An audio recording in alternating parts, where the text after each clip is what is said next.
Assalamualaikum dan kita kembali bersua di MHI Hamparan Jumaat yang bermai dan bahagia. Jumaat 26 Rejab bermaksud Jumaat yang terakhir dalam bulan yang mulia ini untuk kita bersiap sedia walaupun banyak cabaran hidup tapi nak berjuang masuk ke madrasah dinantikan itu Ramadan yang diimpikan semua. Dan yang pastinya juga kita mengharapkan agar perjalanan anda sepanjang pertengahan kita dah masuk bulan Januari ini semuanya baik-baik belaka. Apatah lagi ini minggu pertama persekolahan. Kami juga mengharapkan agar momentum anak-anak dapat dikekalkan supaya mereka terus bersemangat untuk belajar.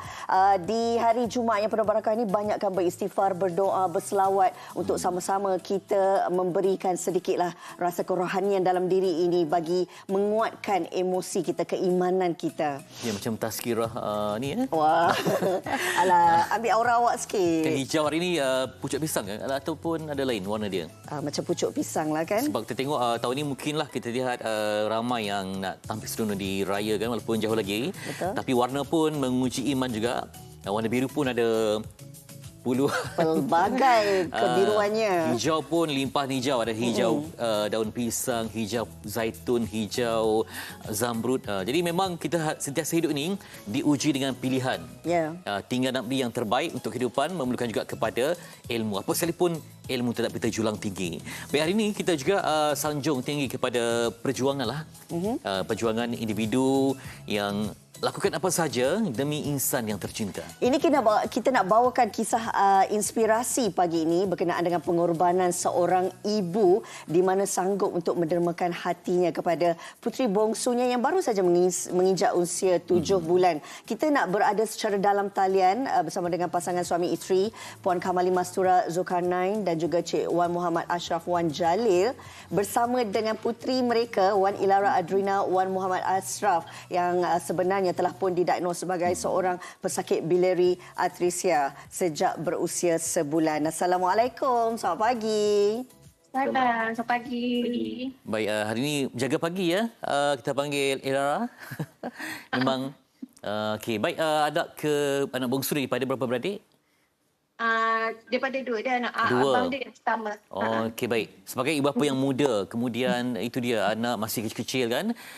Sejak doktor beritahu ada diuji dengan gangguan yang kami sebutkan tadi yang mengganggu juga saluran empedu, macam mana mempersiapkan diri? Sebab anak masih kecil kan, usia sebulan tapi ada perkabaran yang mungkin tak menarik lah macam tu. Macam bersedia dan juga merancang untuk yang seterusnya tu. Banyaklah yang kita lakukan macam betul. Masa dia kena rawatan kita memang banyak cuti kerja. Jadi kita lebihkan kepada anak lah. Kena hospital order. Belum lagi yang cerita dia kena operation. Okey. Dia umur 2 bulan dia dah buat kasai. Okey, itu pembedahan yang pertama kan. Tapi kita tahulah bahawa dalam usia yang kecil ni bila doktor kabarkan anak mengalami hempedu tersumbat sehingga menyebabkan ada masalah gagal fungsi hati ni kan. Kali pertama dengar perkabaran tu, bagaimana perasaan sebagai seorang ibu, seorang ayah? Nak dikongsikan kepada kami di awal permulaan nak terima perkabaran tu. Kita punya perasaan tu memang mula tu memang rasa sedih lah. Memang terkatalah sebab anak kita mengidap penyakit yang orang kata mengancam nyawa dia. Jadi kita punya harapan cuma harap berdoa je untuk anak kita boleh terus sihat, hidup normal macam anak-anak orang lain. Itu je harapan kami masa awal-awal kita orang tahu yang dia ada penyakit ni lah. Dalam tempoh 6 bulan ni mungkin Asra dapat ceritakan macam mana kesibukan ibu ayah ya, nak bekerja, cari rezeki, nak jaga anak, beri tumpuan, fokus total. Macam mana dapatkan sistem sokongan ahli keluarga, sahabat, mungkin majikan juga yang memahami apa yang dilalui? Mungkin Ashraf nak komen sikit? Alhamdulillah lah sebab saya ada mak yang boleh jaga abang dia. Sementara saya menjaga anak dekat hospital. Jadinya cuma saya kena cuti tanpa gaji lah. Cuma suami yang perlu bekerja untuk tanggung semualah. Okey. Cik Ashraf, Ashraf mungkin boleh kongsikan sedikit kan.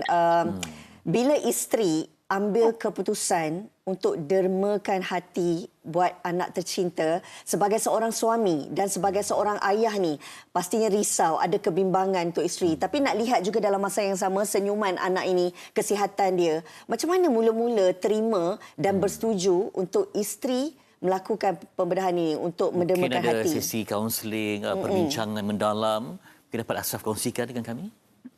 Saya bagi kata-kata semangat juga dekat isteri untuk bagi anak saya peluang hidup kan.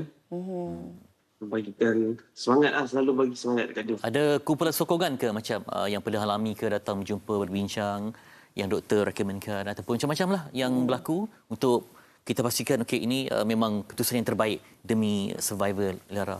Ada Ya, betul. Ya. Doktor bagi perbincangan yang baik lah. Sebab seeloknya biar penderma tu ibu ataupun ayah lah. Kamalin sendiri, apa yang mendetikkan hati? Sebab kita faham naluri ibu ni berbeza kan. Apa yang menguatkan hati sebenarnya untuk terus melakukan pengorbanan ni demi Dina? Saya buat ni sebab nak dia terus hidup lebih lama. Biar dia guna hati yang baru tu dia dapat hidup macam kanak-kanak yang lain. Supaya dia dapat sihat normal lah. Bukan yang macam sekarang yang sakit. Dengan keadaan dia yang macam perut yang membesar. Ya. Bila tarikh betul jangkaan untuk pembedahan tu? 21 bulan 1. Oh, minggu depan lah ya. Keadaan Dina sekarang ni bagaimana? Kalau doktor mungkin pernah kongsikan sebelum ni. Kalau pastikan tahap kesihatan terbaik Nak ke? pastikan supaya mudah pembedahan minggu depan ni, bagaimana tahap kesihatan Dina? Nak kena monitor ada. Sebelum buat operation tu jangan bagi dia demam. Kalau boleh kesihatan dia baik lah. Tak boleh sesama batuk pun semua tak boleh. Dalam tempoh 7 bulan ni macam mana naik turun kesihatan anak? Buat masa ni dah ada sesama sikit. Sesama. Tapi kita orang dah monitor macam ada dah kurang-kurang sikit lah. InsyaAllah. Tadi Kamalin ada menyentuh berkenaan dengan kasai kan. Waktu lakukan pembedahan kasai ni, mungkin boleh cerita sedikitlah bagaimana keadaan Dina selepas itu. Dia kasih masa umur dia 60 hari. Lepas minggu, macam tu dia dah kena cholangitis. Maksudnya demam dekat saluran hati. Dia jangkitan dekat saluran hati. Dan lepas dia demam tu, dia kesihatan dia nak makin merosot lah sejak tu. Dan sekarang dengan rawatan-rawatan yang dibuat kan, ada tak progres nampak macam dah berubah lah tempoh masuk ke bulan ke-7 ni usia dia? Yang melayakkan dia untuk buat pembedahan. Nampak tak dia punya berbanding dengan awal dulu, masuk ke bulan ke-7 ni, ada tak nampak macam ada perubahan tu? Berkat kita jaga elok-elok dengan rawatan yang tepat, ya, ikut jadual semua, jumpa doktor. Ada perkembangan yang bagus dalam kesihatan dia? Untuk menuju Masa ke... selepas kasai tu ke? Selepas itu, ada tak progres yang sikit-sikit tambah baik? Maksudnya lepas minggu tu, seminggu yang lepas kasai tu je macam dia ada perubahan macam tahi dia ada perubahan warna kuning sikit lah. Lepas dia kena demam tu, dia terus pucat sampai sekarang. Betul. Okey. Jadi doktor kata memang perlu disegerakan pembedahan ni? Betul. Kami juga difahamkan Dia kena demam cholangitis 2 kali. First seminggu, Okey. bulan 9. And then bulan 12, 2 minggu. Tak ada perubahan langsung. Sebab tu doktor suggest dia kena buat transplant secepat yang mungkin lah. Baik. Bagaimana pula dari segi pembedahan kosnya? Adakah setakat hari ini bagaimana mungkin perkembangan berkenaan dengan kos yang sebelum ini? Kami juga difahamkan ada meminta bantuan rakyat Malaysia kan? Betul. Ikut pada kami punya NGO, dana kami masih belum mencukupi. Sekarang pun dia masih mengumpul dana lah untuk anak kami. Sebab kami memerlukan 150,000 untuk anak kami punya pembedahan. Jangkaan dah berapa agaknya? Kalau kita dapat kongsikan, Setakat mungkin hari ada ini? yang ingin membantu ke? Mungkin ada informasi terkini? Buat masa ni tak ada lagi. Belum lagi cepat. Oh, jadi masih belum cukup lah. Masih belum mencukupi dana? Betul. Masih belum. Okey. Beberapa hari selepas, dia diberitahu kami cuma baru RM12,000 lah. Oh, kita nak sasarkan 150,000 ya? Betul. Betul. Dan mungkin juga kepada rakyat Malaysia yang menonton ketika ini, penonton-penonton MSI kami, kalau mungkin orang kata sebagai pagi Jumaat ni kan, kita nak melakukan amal jariah, mungkin ini adalah masa terbaiknya. Kita akan kongsikan maklumat di Facebook MSI nanti. Tapi sebelum tu kita juga nak tahulah kan, sokongan daripada ahli keluarga juga penting saat ni kan. Sebab kita faham bagaimana keadaan dia, kita pun risau dengan keadaan kesihatan anak kan, sementara nak menunggu minggu depan ni. Bagaimana Kamalin dan juga Ashraf sendiri melihat sokongan daripada ahli keluarga sendiri untuk sama-sama beri kekuatan? Alhamdulillah buat masa ni Candy pun bagi semangat kat saya. Bagi kata-kata semangat selalu hari-hari bagi kata semangat. Anak bagi saya, anak dan saya. Terus saya sabar apa semua. Hari-hari lah bagi semangat. Abang dia usia berapa ya, Kamalin? Abang Dina umur dia 7 tahun tapi dia autism, mild autism. Okey, baik. Moga-moga nanti kita dapat memberikan maklumat secepat mungkin tentang cara untuk kita menderma sebab jumlahnya agak besar dan juga sekarang ini dilaporkan tadi hanya sekitar belasan ribu saja. Moga-moga ada keajaiban daripada sokongan anda semua untuk kehidupan dan kebahagiaan bagi keluarga ini, khasnya buat Wan Elara Adrina yang berjuang akibat masalah hati ini. Jadi secara peribadi kepada Kamalin Mastura, macam mana perasaan hari ini? Mungkin betul-betul dah tawakal yang setingginya untuk perjuanganlah demi anak tercinta ni. Betul-betul dah siap sedia untuk pembedahan nanti. Alhamdulillah saya dah ready segala mental, fizikal semua untuk anak saya lah. Yang saya cuma harapkan semua anak saya berjaya operation nanti. Alhamdulillah berjaya semua, insyaAllah. InsyaAllah, amin. Dan mungkin daripada Ashraf sendiri sebagai seorang suami, apa harapan untuk anak dan juga isteri? Saya harapkan doa kepada semua. Berdoakan anak saya punya transplant ni jalan dengan lancar. Semoga dipermudahkan segala urusan apa semua. Saya harap berjalan dengan lancar. Baik. InsyaAllah kita akan nanti dapatkan perkembangan untuk memastikan, kita doakan yang terbaiklah untuk dipermudahkan, dikurniakan keafiatan dan berjaya pembedahan semuanya. Terima kasih sekali lagi kepada Kamalin Mastura juga Muhammad Ashraf dan puteri tercinta Wan Elara Adrina yang bersama kita pada pagi ini. InsyaAllah kami doakan yang baik-baik sahaja. Kirim salam dengan keluarga ya. Terima kasih kerana bersama kami di MSI pagi ini. Sama-sama. Assalamualaikum. Waalaikumsalam. Baik, itu dia tadi perkongsian seorang ibu yang akhirnya kuat semangatnya untuk melalui satu lagi. Saya kira ini pengorbanan yang cukup besar untuk anak yang tercinta. Kita doakan, dan kalau anda sendiri terpanggil untuk membantu, kita akan sama-samalah kongsikan nanti nombor akaunnya di Facebook MSI. Itu dia. Baiklah, kita nak berehat dan tidak berkongsi di sebalik kehidupan. Sebab kita ni hidup di zaman yang moden, ada pelbagai acara dan kita pun beli tiket, beli apa semua. Tapi kadang-kadang memanglah tak sempat nak rebut tiket tu. Bila orang lain jual pula, kadang-kadang kita pula peminat setia, nak kena tengok juga, sanggup beli. Orang tu beli 100, jual 500 lebih minat dia rasa sanggup buat. Tapi bila dapat tiket tu tiket palsu pula. Aduhai, satu masalah. Ekosistem yang sangat sukar untuk dijangka. Kita bincangkan nanti dalam MSI di sebalik soal wang selepas ini.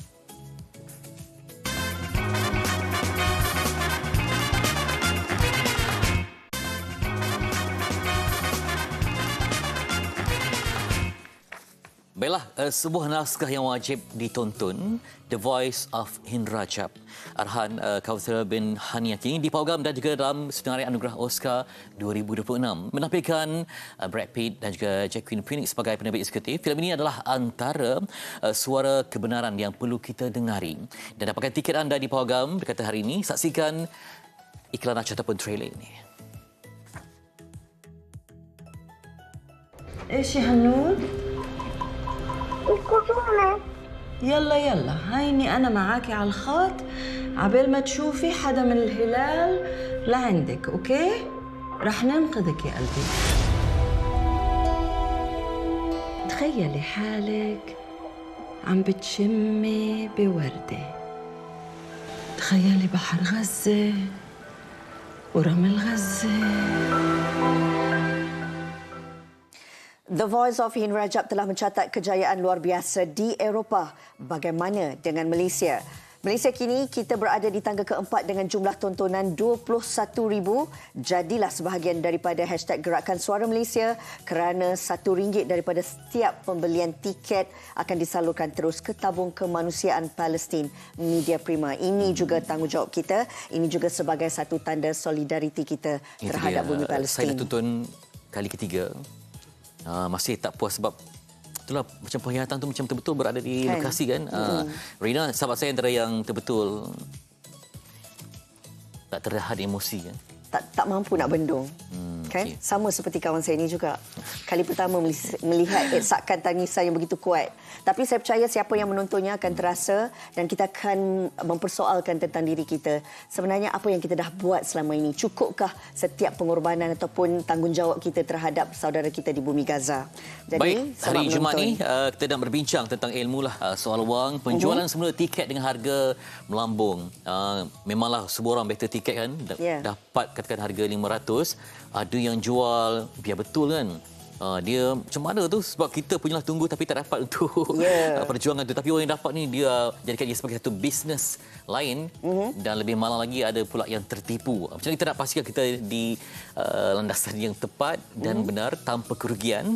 Nak berbincang dengan Dr. Shariza Hashim, beliau pensyarah kanan di Pusat Pengajian Pentadbiran Perniagaan dan Keusahawanan Fakulti Ekonomi dan Pengurusan Universiti Kebangsaan Malaysia. Terima kasih doktor bersama kami pagi ini. Kita bercerita tentang tiket. Ini termasuklah tiket konsert, tiket perlawanan permainan bola sepak ataupun kepada koleksi-koleksi barangan yang edisi terhad ni. Saya pun bila dengar kali pertama ada orang yang sanggup beli kemudian menjual semula dengan harga yang berlipat kali ganda, pastinya saya terkejut. Ada pula orang yang memberinya. Kita nak tahu situasi atau fenomena tentang Fetri sebutkan ini tadi. Doktor, silakan. Assalamualaikum warahmatullahi wabarakatuh. Selamat pagi. Waalaikumsalam. Fenomena ini kita panggil dia price scalping lah. Price scalping. Tapi dalam bahasa yang biasa ni orang kata apa, tiket ulat lah. Ulat tiket. Tapi fenomena ini boleh juga dilihat dari pelbagai sudut lah. Kita melihat dari sudut ekonominya, dari sudut sosiologinya dan juga mungkin dari sudut perniagaannya. Tapi price scalping ni sebenarnya yang lebih mudah adalah beli tiket untuk objektif dia untuk keuntungan. Right? Yang mana mereka beli lebih awal, mereka mendapat akses kepada tiket tersebut, mereka beli lebih banyak dan menjual dengan harga yang lebih tinggi. Right? Tapi dia punya intipati sini ialah dia beli bukan untuk hadir. Bukan, dia beli ada tujuan lain. Dia tujuan lain. Itu niat tu. Tapi ialah niat kita tak dapat nak pastikan. Tetapi ini adalah fenomena yang kita untuk mendefinisi. Dia beli tiket bukan untuk hadir. Tapi beli tiket untuk mendapatkan keuntungan. Kalau dari sudut finance kita panggil arbitrage, yang mana mereka beli dengan banyak dan bila banyak itu dia sebenarnya mengecilkan supply itu. So automatik dia menjadi high demand. So mereka menggunakanlah by default lah perkara ini dan mengambil peluang. So bukan untuk hadir tapi untuk ambil peluang. Satu mungkin kerana FOMO. Sebab benda tu yang popular kan. Nanti ada pula bintang-bintang Korea akan muncul ya, bintang-bintang gergasi akan datang ke sini pun. Mungkin dah dapat anda belajar sesuatu lah ya. Yang pertama tadi niat tu memang untuk untung. Tapi tu ada yang kata dia susah payah berjaga malam, dia berempat pulas, jadi atas kos upah lah. Dia berjuang semua tu, jadi kenalah bayar ekstra sikit. Ekstra sikit, ekstra banyak. Dia munasabah dia memang kelang kelibut macam-macam alasan diberikan. Apa? Tapi kita kena lihat pada dua aspek lah. Ada yang jual dia genuine, dia memang nak beli untuk hadir, tapi tak dapat hadir. Kan? Itu lain. Betul. Tapi kalau yang sebegini, sebenarnya kita boleh lihat juga dari sudut perbezaan harga tu sebenarnya kan. Kalau berlipat kali ganda itu tanda-tanda ada scalping lah kan. Sebab kalau kita beli niat untuk hadir tapi tak dapat, kalau kita nak kurangkan risiko kita jual harga yang sama. Kan memang kita genuine nak hadir kan. Tapi kalau dengan harga yang lebih tinggi dan sebagainya. So ini memanglah orang kata dia ambil peluang lah. So kita sebagai pengguna lah kena tengoklah. Kalau charge yang di-chargekan itu harga yang berpatutan, right, dan menggunakan platform yang sah, right, dan dia berbentuk orang kata apa ada transaction yang jelas, tak ada masalah. Tapi kita sebagai pengguna, kita kena tahulah dia punya gap tu kan, supaya ini rasa macam lebih sangat ni. So range dia kalau kita boleh nampak selalu more than 50% tu ada tanda-tanda lah scalping, sebab takkan upah sampai lebih double dengan harga tiket kan. So ini sebagai pengguna lah. Tapi tengok jugalah konteks. Okay? Kalau macam harga, macam event yang mungkin untuk awam, margin dia tak terlalu besar. Tapi yang hot, macam FOMO tadi tu kan.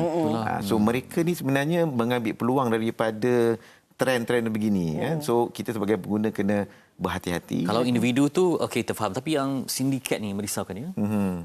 Mungkin apa panduan yang kita boleh supaya kalau kita manjakan mereka, kita sanggup invest banyak-banyak, nanti lagi naik lemak lah kan. Macam mana kita nak, ada tak sebarang ruang tu? So isu ini sepatutnya dilihat daripada pelbagai sudut. Ini bukan peranan seorang untuk isu ini sedikit begini.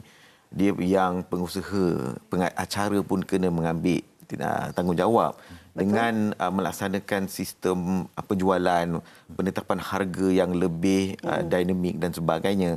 So itu sedikit sebanyak dapat memberi orang kata apa protection. Okey. So dan selain itu juga pengguna. Pengguna juga janganlah kita setuju dengan perkara ini. So dia memberi satu signal. Betul. Pada sini ada orang akan ambil peluang. Right? Tapi saya rasa benda ini perlu dilihat secara holistik. Right? Terutamanya yang pengusaha untuk penjualan tiket tu kerana ada isu tanggungjawab lah. Kadang-kadang ada isu dari dalaman kan yang ambil peluang. Tapi kalau kita lihat sekarang ni, doktor, bukan sekadar orang menjual tiket konsert, orang menjual tiket pertandingan ataupun perlawanan bola sepak. Tiket penggiliran UTC juga. Rakyat Malaysia geram siapa jual nombor giliran UTC RM50. Situasi ini memang kita tak boleh elakkan. Seperti saya sentuh di awal siaran tadi berkenaan dengan permintaan pasaran. Adakah kerana ini juga menyebabkan ia semakin berleluasa kerana permintaan pasaran? Lagi satu dari segi harga. Siapa yang mengawalnya? Individu yang menjualnya itu sendiri atau mereka ini sebenarnya ada kelompok yang mengawal harga pasaran tu? So tadi sudut penetapan harga lah sebenarnya tidak ada. Sebenarnya kalau UTC tadi mana ada harga untuk ambil nombor tiket. Betul. Kan? Tapi disebabkan kata urgency kan, orang nak bypass nak ni. So dia sanggup letak harga. Dia ada tawar menawar. Tapi dari sudut ini sebenarnya disebabkan channel tak banyak. Mungkin disebabkan kes macam UTC sebab option tu tak banyak. Betul. That's why dengan demand yang terlalu banyak orang datang berpusu-pusu, kat situlah orang ambil peluang. So ini tanggungjawablah sebenarnya untuk mengurangkan ini. Mungkin ada satu sistem untuk appointment yang lebih awal, right? Dan juga identifikasi kepada kegiliran ataupun tiket. Ini untuk mengurangkan. Okay? Sebab perkara ini sebenarnya tidak sihat. Kerana ekonomi pun dah keadaan yang sangat kata apa mencabar. So dengan sanggup bayar lagi, so sepatutnya duit itu boleh digunakan untuk perkara lain. Jadi itulah bagi mereka yang sukakan kemasyhuran kan, yang tadi FOMO tadi tu, sampaikan ada restoran yang perlukan reservation pun takutlah lepas ni orang akan itulah takut jual pula orang akan kan. ambil kesempatan. Jadi trend itu memang betul menjadi perkara biasa dinormalisasikan. Jadi apa mungkin ada tak sebarang akta yang boleh kita berlindung ataupun apa ruang yang terbaik supaya tak menjadi satu perkara yang biasa. Okay. Dari sudut akta sebenarnya tak ada akta yang boleh sebab ini dia bukan satu perniagaan yang jelas. Dia bukan kan macam F&B kan, tapi tiket ni dia tak ada satu sistem kan. Dia adalah demand and supply. Right. Tapi untuk kawalan saya rasa benda ini perlu daripada semua orang lah untuk jangan ambil peluang. Dan ini sebenarnya membuka ruang kepada sedikit. Cuma kita kena faham bila ada event-event yang FOMO begini, ini adalah angle ataupun ruang-ruang untuk mereka mengambil peluang lah sebenarnya. Kalau kita lihat dari sudut risiko pula, doktor, bagaimana ianya boleh memberi impak risiko kewangan kepada pembeli itu sendiri? Saya rasa yang paling clear adalah lebih mahal lah. Kewangan lebih mahal. Okay? Dan mungkin dari sudut mungkin tiket itu palsu. Alright. Dan juga mungkin bila dah sampai ke nak masuk, diskon aditif berbeza tak dapat masuk pula. Kena charge lagi. Alright. Dan mungkin orang kata apa, tindakan akan dikenakan. Bukan itu saja, mungkin dari sudut risiko lain lah. Okay? Risiko kena tipu dan sebagainya. Risiko duit memang kita dah bayar lebih mahal. So ini adalah perkara yang kita perlu jelas lah. Sebab di ruang mana pun wujud scammers kan? Ya. Macam satu chemistry yang memang umpama bakteria kan, mesti ada di setiap ruang kan. Jadi apa ruang kesedaran yang boleh kita lakukan? So, sebagai pengguna, saya rasa kuasa pengguna sangat penting lah. Jadi ini yang boleh mengurangkan fenomena yang tidak baik. So, saya rasa pengguna kena tahu karakteristik. Belilah lebih awal, perancangan yang lebih jelas. Okay? Dan kita dapat kawal. Kalau suka beli last minute, ini memang. Dan juga pengusaha. Pengguna bertanggungjawab juga. Sistem yang dia jaga, tidak ada orang nak ambil peluang daripada penjualan tiket. Sebab kadang-kadang ada orang dalam juga yang bagi akses. So ini yang sebagai pengguna you kena jelas tentang karakteristik dia, bertanggungjawab untuk membeli lebih awal, buat perancangan dan tahu kriteria macam ini, macam scalping ni kan, contoh harga yang lebih mahal, platform yang tidak rasmi, right? Dan juga mungkin transaction yang meragukan. So pengguna kena tahu perkara ini, dan ini sedikit sebanyak boleh mengurangkan fenomena yang tak berapa berintegriti ini. Dia sebabkan tidak ada sebarang akta ataupun apa. Tak mungkin jelas. dijanjikan kata saya nak jual 200 ni pada harga 800, tapi bila kita nak bayar tu kita dah naik dah sebab ramai pula yang mencari dia kan, jadi dia naikkan. Jadi dia boleh bermain harga, memainkan emosi, menekan. Betul. Dari segi tanggungjawab sosial, kalau kita lihat dari kita dah menyentuh berkenaan dengan pembeli itu sendiri. Mereka sendiri perlu ada kesedaran. Dari segi pihak penganjur, apa pula peranan yang boleh dimainkan? Adakah patut dinaikkan harga supaya tak adalah ramai yang akan menjadi ulat tiket ataupun scalper ini? Saya rasa penganjur kena lebih sistematik lah. Dan dia very targeted. Dia kena tahu market dia apa. Dan dia boleh buat satu penetapan harga yang sesuai. Kalau terlalu mahal pun, nak elakkan scalping, tapi tidak adil kepada pembeli. Right. So mungkin mereka boleh kategorikan dengan beberapa target market. Untuk yang ini beli di sini, untuk ini beli di sini. Sekurang-kurangnya boleh memberi satu jalan yang sistematik, dan pengusaha kena lebih banyak beri ruang dan akses dan informasi. Educate. Betul. Itu penting. Maksudnya kalau berlaku penipuan ataupun ketidakadilan, memang sedekallahul azim kan. Memang tak ada ruang langsung untuk pada siapa dia nak mengadukan. Sebab tidak ada laluan ataupun akses untuk aduan dan sebagainya. Ya, kalau you beli kepada platform tidak rasmi, itu memang tak dapat nak buat apalah. Sebab itu antara ekonomi orang kata apa, sukarela. Transaksi yang sukarela, tak boleh nak buat apa. Tapi kalau beli di platform yang rasmi, boleh. Mereka boleh bagi sokongan because you beli dengan yang legit platform. So ada juga ruang. So untuk kita rasa terjamin, belilah dengan platform-platform yang rasmi. Sekarang saya rasa banyak sistem yang ada, macam kita nak booking hotel, kan kita boleh booking awal yang with insurance dan sebagainya. So ini mungkin pendekatan yang lebih maju lah, mungkin di sudut tiket ni kita boleh implement di Malaysia. Dan ini penting kerana Malaysia boleh dijadikan satu pusat untuk event. Orang datang sini dengan sistem pricing yang bagus, saya rasa ini boleh menarik international event yang datang. So aspek ini sebenarnya nampak kecil, tapi sebenarnya dari sudut global dia memberi impact, especially dalam tourism Malaysia lah. Itulah. Tapi dia punya intensity nak dapat tiket tu memang susah lah ya. Mencabar juga. Itulah apatah lagi kesempatan tu, ruang artis-artis terbuka. antarabangsa kan, pelaunan-pelaunan berprestij. Ini akan menjadi tarikan. Semua orang ambil kesempatan ya. Bagaimana mungkin hari ini pasti ramai yang membuka mata lah kan. Ada rasa tanggungjawab sosial. Apatah lagi kita ini kadang-kadang mungkin macam Fetri ni peminat setia BTS. Nak datang BTS tak lama lagi ni kan. Doktor, apa agaknya dari segi ilmu ataupun kecakapan ilmu yang perlu difahami oleh setiap, tak kira lah mereka ni peminat bola sepak ke, peminat artis luar negara ke, perkara penting yang perlu mereka dalami dulu. Nak tengok tapi berpada-pada lah kan. Takkanlah sampai kita sanggup berbelanja berlebihan. So, dari sudut ilmiahnya, kita sebagai pengguna lah. Kita kena laksanakan tugas kita sebagai pengguna. Perlu lebih cakna. Memanglah kita nak tengok artis pujaan kita, tetapi kita perlu ada perancangan dan kita kena tahu dan juga selidik platform mana yang kita nak beli, dengan siapa yang kita nak beli, dan juga apa perkara-perkara yang mereka charge supaya kita jelas. Right? Sebab ini penting sebab event ni, kalau contoh event dia berbentuk intangible. Right. So dia punya experience tu sangat susah kita nak nilai. So sebagai pengguna kita kena jelas dan kita kena bertanggungjawab dengan maklumat dan kalau boleh buat perancangan. Itu penting untuk saya rasa mengawal isu-isu sebegini dan you akan dapat harga yang lebih bagus dan lebih bernilai. Siapa tahu? Siapa tahu? Pastinya. Sebab kita ni pun bila bercerita pasal ni masing-masing tak ada pengalaman. Sebab kalau kata tak dapat tiket tu kita redha.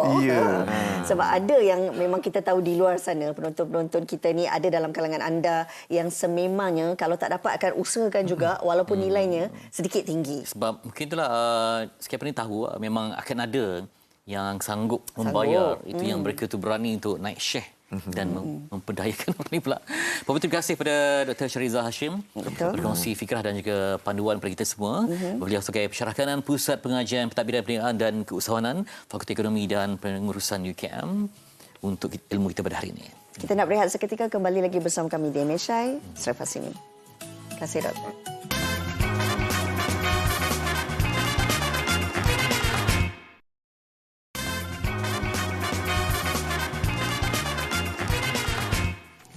Kembali lagi bersama kami di Malaysia hari ini dan kita semua maklum bahawa esok kita akan meraihkan ataupun adalah peristiwa berkenaan dengan Isra Mi'raj ini. Kita nak menyentuh tentang peristiwa yang cukup besar sekali kepada Nabi Muhammad SAW dan kita nak hayati berkenaan dengan Isra Mi'raj ini. Untuk itu kita bersama dengan Profesor Madya Dr. Muhammad Ashraf Zaki Yaakob, Akademi Pengajian Islam Contemporary ASIS UiTM Shah Alam. Assalamualaikum Ustaz, apa khabar? Waalaikumsalam warahmatullahi wabarakatuh. Alhamdulillah baik. Baik, Doktor, kita itulah Isra Mi'raj kita terbayang tentang perjalanan kan? Ya.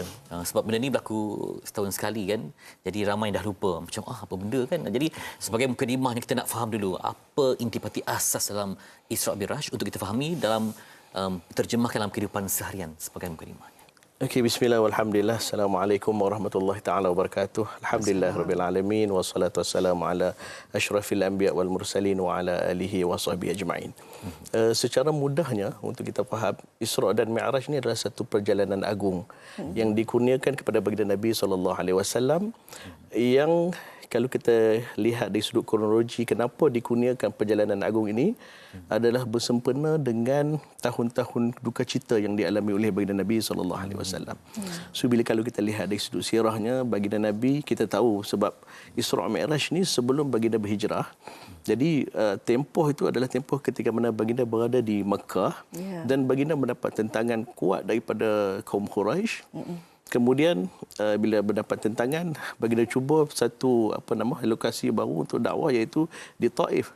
Pun ditolak oleh masyarakat Taif. Dan kebetulan pula pada tahun yang sama adalah Sayyidatina Khadijah iaitu cinta hati Nabi SAW wafat dan juga Abu Talib iaitu bapa saudara Nabi yang banyak membantu perjuangan Nabi juga wafat. Jadi kita boleh katakan bahawa tempoh ataupun tahun itu ulama mengatakan bahawa ia adalah tahun duka cita, Amul Huzni bagi Nabi SAW. Jadi benda ini memang dimaklumi, pastinya diketahui oleh Allah Subhanahu Wa Taala, maka Allah menganugerahkan Isra dan Mi'raj satu perjalanan agung untuk mengubati hati baginda Nabi SAW. Dan kita umat Islam kena ambil iktibar sebab perjalanan itu panjang. Perjalanan itu sebenarnya satu malam, lailan satu malam saja. Tetapi dia banyak cerita dan banyak iktibar yang kita kena hayati dan kita kena amalkan dalam kehidupan seharian, insya-Allah. Baik, salah satu perkara ataupun yang menjadi tonggak utamanya adalah berkenaan dengan solat. Kisah Isra Mi'raj itu sendiri, Ustaz. Bagaimana sebenarnya kita nak melihat kekuatan solat itu sendiri? Sebab waktu baginda sendiri pun waktu mengalami pelbagai ujian. Sebab kita kalau nak adaptasikan dalam kehidupan kita, kita selalu rasa kenapa kita diuji kan? Setiap ujian yang kita tempuh ni macam kita seorang sahaja yang berdepan ujian. Sedangkan baginda terdahulu pun memang sangat besar ujiannya. Untuk kita kaitkan solat ini sebagai penenang kepada setiap ujian ini, bagaimana kita nak ambil pendekatan untuk kita hayati berkenaan dengan ini, Ustaz? Baik. ujian ini adalah satu lumrah yang kita akan hadapi. Termasuk juga baginda Nabi SAW diuji. Dan kita lihat tadi, baginda Nabi mengalami satu tahun yang penuh duka cita. Dan dalam Quran pun Allah sebut, وَلَنَبْلُوَنَّكُمْ بِشَيْءٍ مِنَ الْخَوْفِ وَالْجُوعِ وَنَقْصٍ مِنَ الْأَمْوَالِ وَالْأَنْفُسِ وَالثَّمَرَاتِ وَبَشِّرِ الصَّابِرِينَ. Kamu akan diuji dengan kematian, kekurangan harta benda, banyaklah ujian-ujian yang ada, tetapi Allah bagi solusinya adalah wasta'inu bis-sabri was-salah, dan mohonlah pertolongan daripada Allah dengan sabar yang pertama, yang kedua adalah as-solat. Jadi intipati pengejaran paling utama yang boleh dapat daripada ini adalah segala masalah yang kita lalui, yang kita hadapi, sampai kita burn out, sampai kita mengalami mental, itu juga yang dilalui oleh Nabi SAW, dan solusinya yang Allah bagi adalah satu perjalanan yang sangat menarik dalam tempoh satu malam, dan kemudian dikurniakan pula anugerah solat 5 waktu sebagai solution kepada semua masalah yang ada dalam diri kita. Itu dia. Tapi itulah ia juga melibatkan satu, walaupun bermula dengan kesedihan Rasulullah, kemudian perjalanan untuk mengetahui menyingkap pelbagai perkara. Cuma itulah kadang-kadang hidup ni bertembung antara logik, akal dan iman. Yang logik akan tak dapat memahami kan. Macam mana kita nak berlapang dada, bertenang supaya faham apa yang berlaku ini adalah satu antara contoh juga kemujizatan, kelebihan yang digunakan kepada Rasulullah SAW dalam usaha untuk memberitahu dan sampai kepada manusia yang mungkin terbatas akalnya. Terlalu dalam sikit ini persoalan ni. Persoalan ni kalau kita orang awam sekarang ni pun tak mungkin dulu kalau ketika mana Rasulullah selesai daripada proses Isra dan Mi'raj, baginda Nabi turun dan baginda Nabi cerita kepada orang Arab Quraisy, semua kepakat mentertawakan Nabi. Sehingga kan Abu Jahal atau Abu Lahab offer diri untuk kumpulkan seluruh orang Arab, masyarakat Arab untuk dengar cerita dongeng daripada Nabi yang dia orang tak percaya. Dan begitu juga dia orang jumpa dengan sahabat baginda Nabi iaitu Sayyidina Abu Bakar. Kata ada satu cerita menarik yang dia orang nak sampaikan, dan akhirnya Sayyidina Abu Bakar mempercayai baginda Nabi, sehingga itulah menyebabkan Sayyidina Abu Bakar digelarkan sebagai Abu Bakar As-Siddiq sebab membenarkan peristiwa tersebut. Dan kalau kita lihat dalam konteks kita sekarang ni pun, perjalanan itu sebenarnya walaupun kita kata dalam teknologi moden semua itu boleh dicapai, tapi sebenarnya agak sukar untuk kita kata teknologi yang ada sekarang boleh bergerak sekitar 1,200 km dalam satu malam dan kemudian naik ke langit tinggi. Dan semua itu sebenarnya adalah satu pengajaran yang penting yang kita kena lihat apa ibrah yang di sebalik peristiwa tersebut, bukan hanya sekadar proses kronologi perjalanan, tapi ibrah yang nak disampaikan daripada peristiwa tersebut. Kalau kita nak kaitkan dengan kehidupan generasi hari ini, Ustaz, apa yang sebenarnya yang perlu kita ingatkan mereka, dan berdasarkan apa yang Ustaz sentuh tadi tentang ibrah ini kan, bagaimana sebenarnya kita nak ajak mereka ni untuk menghayati sama-sama Isra Mi'raj ini, sebab generasi hari ini berbeza pemikirannya, berbeza ideanya, tetapi sekurang-kurangnya ini akan menjadi intipati bagi ilmu kerohanian mereka. Baik, Isra dan Mi'raj ni satu, kita kena melihat daripada dua aspek. Aspek yang pertama adalah aspek perjalanan, teknikal perjalanan tersebut yang Rasulullah lalui setiap satu perjalanan dan sampai kepada peristiwa digunakan solat itu sendiri. Kemudian aspek yang kedua adalah aspek ibrah, istifadah yang dapat kita dapatilah daripada peristiwa ini. Yang pertama tadi yang melibatkan ujian-ujian yang kita hadapi, maka solusi yang diberikan tidak lain tidak bukan adalah solat itu sendiri sebagai pondan utama kita, dan konsep asas di sebalik semua ini adalah kita kembali kepada agama, kembali kepada kehidupan beragama, kembali mengamalkan Islam itu sendiri dalam konteks mungkin masyarakat sekarang ni banyak yang terpesong ataupun jauh daripada agama, dan Isra dan Mi'raj adalah titik tolak kepada kita kembali kepada ajaran agama, walaupun cerita-ceritanya tu sebahagian daripada ulama mungkin mengatakan ada kisah yang dhaif ataupun ada yang sahih, tapi itu tidak menjadi masalah sebab dia bukan melibatkan hukum makan dan sebagainya sebagai penceritaan, tetapi ibrah di sebalik semua itu adalah kita kembali kepada ajaran agama Islam yang sebenar, kembali solat dan melihat setiap peristiwa-peristiwa yang berlaku dalam Isra dan Mi'raj itu ada pengajaran yang perlu kita hayati dan juga amalkan dalam kehidupan seharian, insya-Allah. Ustaz, di bulan Rajab ini tambah pula hari ini Jumaat kan. Pemungkinan malam untuk kita, walaupun tak ada yang khusus, tapi ruang untuk berbuah sabar. Apa yang perlu kita lakukan dengan ceramahnya supaya mengambil intipati penting daripada pengajaran ini, supaya dapat kita mantapkan dan masuk Syaban, Ramadan jadi graduan Ramadan yang sukses nanti. Perjalanan itu terperinci lah. Sebenarnya memang itu sebenarnya yang kita perlu ambil hayati daripada peristiwa Isra dan Mi'raj. Walaupun ada sebahagian yang mengatakan bahawa tidak ada amalan-amalan yang khusus, itu memang sahih, tidak ada amalan yang khusus. Ibnu Hajar Al-Asqalani mengatakan tidak ada langsung hadis daripada Nabi yang mengkhususkan apa-apa amalan pada malam Isra dan Mi'raj.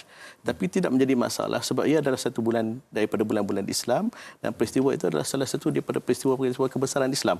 Maka apa yang kita kena buat adalah kita teruskan amalan seperti biasa, seperti puasa sunat, bersedekah dan sebagainya.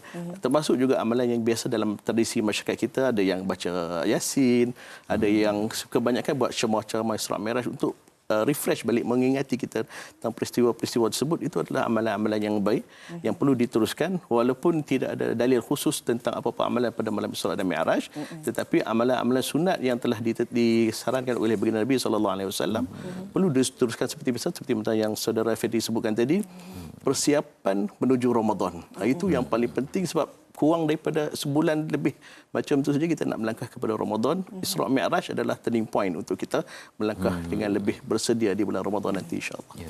Okey, baik, ini yang sebenarnya kita rasa penting untuk penonton tahu juga bagaimana kesediaan kita kalau Ustaz kata tadi sebagai turning point Isra Mi'raj ini, dan kita mengharapkan semuanya hari ini mungkin dapat meningkatkanlah ibadah kita dalam persediaan kita menuju bulan Ramadan ini. Kita nak ucapkan terima kasih kepada Profesor Madya Dr. Muhammad Ashraf Zaki Yaakob, Akademi Pengajian Islam Contemporary ASIS, UiTM Shah Alam, berkongsi dengan kita berkenaan dengan untuk kita hayati makna Isra Mi'raj itu sendiri. Itu dia, pada Mi'raj cinta ada rahsia yang teragung yang perlu kita selami dan hayati. Dan tidak bersama pula dengan usaha untuk kita membina masjid pertama di Bukit Beruntung selepas ini, insya-Allah. Terima kasih. Terima kasih.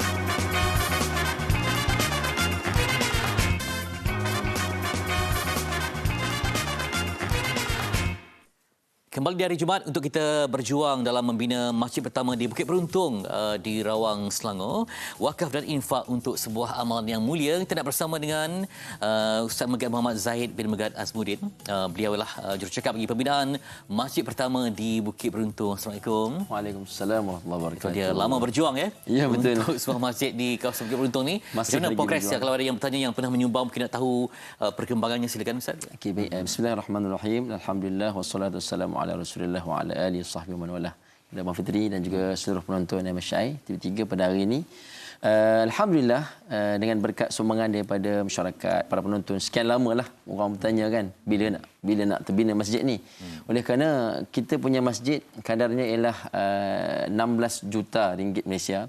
Jadi sehingga ke saat ini kita baru melepasi separuh kadar itu.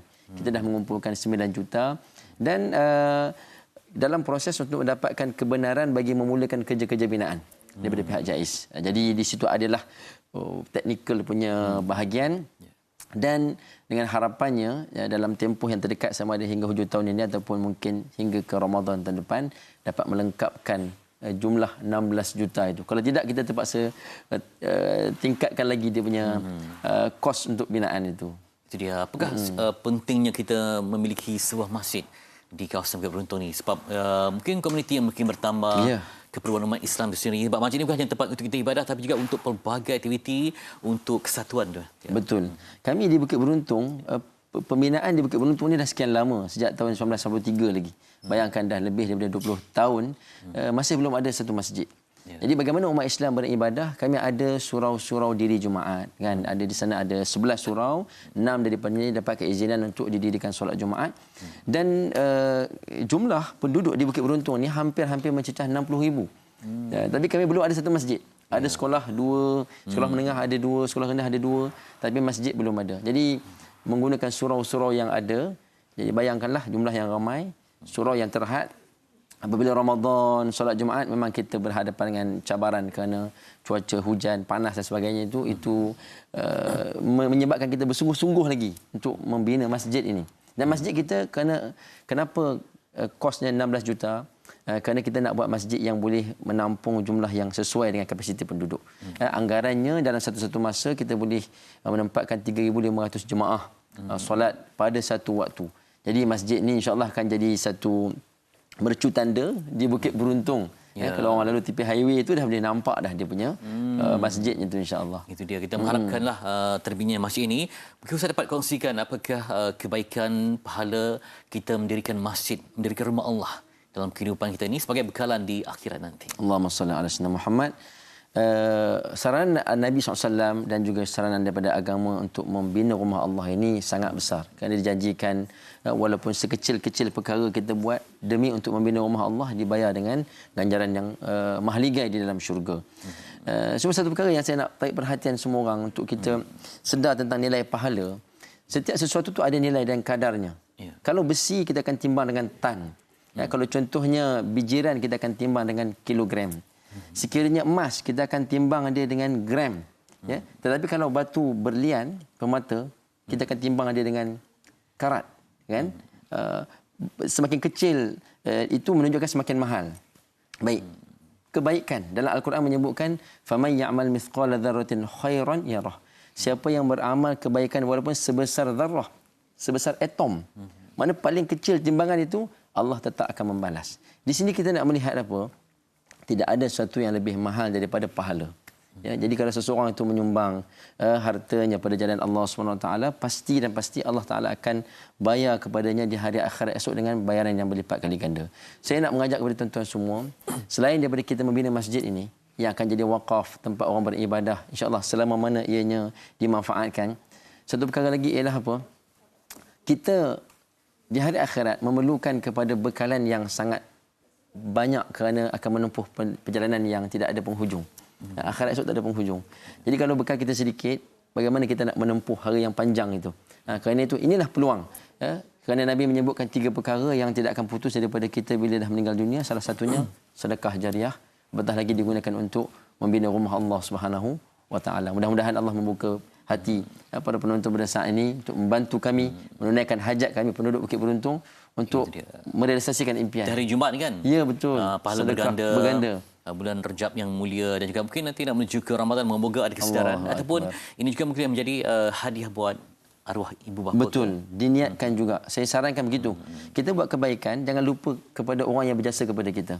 Kerana pahala bagi kita tidak akan berkurang. Dan kita niatkan juga pada orang tua kita itu menjadi bakti. Walaupun mereka dah tiada, kita masih lagi ada peluang menjadi anak yang berbakti kepada orang tua dengan niatkan pahala sedekah dan wakaf kita ini, insya-Allah. Ya, baik. Moga-moga menjadi kenyataan pembinaan ini secepat yang mungkin sebagai lambang syiar Islam. Jadi ayat kata untuk semua yang nak menyumbang, tertera kemudahan dalam sekarang ni, tengok aja boleh terus scan. Betul. Tuan-tuan boleh terus scan di seperti mana paparan yang ada ketika ini, dan juga boleh juga ada orang dia nak guna nombor akaun, ya. Ada nombor akaun public bank di situ. Dan juga sekiranya sesiapa nak dapatkan maklumat, nak tanya sendiri dengan PIC-nya, ya, boleh berjumpa dengan saya sendiri pun boleh. Kerana saya memang penduduk di qaryah masjid ini, bakal masjid ini, dan juga boleh menghubungi nombor yang dinyatakan dalam paparan. Jazakumullah khairan katsiran. Alhamdulillah. Terima kasih pada Ustaz Muhammad Zaid bin Bagad Azmuddin jurucakapnya untuk kita realisasikan impian untuk sekali yang saya sebut, masjid pertama di Bukit Beruntung. Moga menjadi wadah kesatuan ummah, insya-Allah. Baik, ada sesuatu yang nak dipersembahkan oleh Reina, silakan. Terima kasih Fitri. Ini sekali lagi kami nak berkongsi dengan anda yang mana ia berkaitan dengan The Voice of Hin Rajab. Jangan hanya anda menyokong melalui media sosial sahaja. Buktikan tanda sokongan anda, solidariti anda untuk menonton The Voice of Hin Rajab di Pawagam sekarang. Kerana setiap pembelian tiket itu dengan nilai RM1 ini akan disalurkan ke tabung kemanusiaan Palestin Media Prima. Itu dia. Kalau anda nak mengusik emosi, teman-teman kita di Aura Islamic Rashni dengan perjuangan Palestin, sebab Palestin ini ada kaitan dengan peristiwanya. Betul. Dari Al-Aqsa, kemudian bagaimana perjalanannya, kita kena menjiwai Palestin sendiri. Kerana inilah satu tanda kefahaman supaya tidak ada satu salah faham tentang perjuangan sebenar di bumi Anbiya. Okey, kita dah sampai ke penghujung siaran. Terima kasih untuk semua penonton MHI yang bersama kami hari ini. Sekurang-kurangnya apa yang kami sampaikan pagi ini ada manfaat yang dapat kami kongsikan. Jumpa lagi minggu depan dengan topiknya kesan madu dalam kehidupan. Madu yang mana? Madu hidup bermadu. Oh, madu? Ya, kesan madu dalam kehidupan. Ya, kita nak lihatlah dari perspektif sebagai seorang suami dan juga perspektif wanita. Saya ingat pengambilan madu bukan Dia kita campurlah dua-dua, tapi saya fokus kepada tu dan kemudian adalah khasiat madu yang kita nak bincangkan sedikit. Itu dia. Tak ada batang yang melintang, tak ada onak yang menjelma. Kalau madu dah rentang, mungkinkah cinta akan menjelma? Kita akan bincangkan nanti. Jumpa lagi. Saya Zina Kasim. Untuk anda, salam Isra Mi'raj. Suara kecil ini meminta simpati. Suara terakhir yang tidak akan pernah padam.